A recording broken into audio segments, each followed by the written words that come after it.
روایت داره پیغمبر خدا صلی الله علیه و آله حکم به قتل کسی کردن، حالا تفصیلش شاهد من نیست، اصل مطلبه تو تاریخ پیغمبر خدا صلی الله علیه و آله یک حاکمی که 13 سال قومش اونقدر فشار بهش آوردن که پیغمبر خدا خودشون روایت داره به عنوان افعل التفضیل فرمودن ما اوذی نبی به مثل ما اوذید، پیغمبران خدا را گردن زدن، اره کردن، پوست بدنشون رو زنده زنده کندن، تیکه تیکه کردن.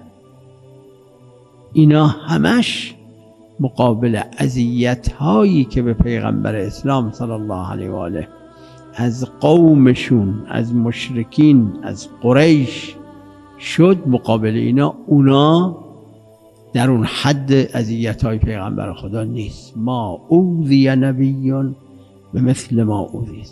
یه همچه پیغمبری حالا قدرتمند شده، حالا حاکم شده، حالا اومده توی پایتخت قریش، توی شهر مکه مکرمه، چقدر باید آدم بکشه؟ تو تاریخ پیغمبر خدا صلی الله علیه و آله امر به قتل خیلی کم هست، خیلی کم هست.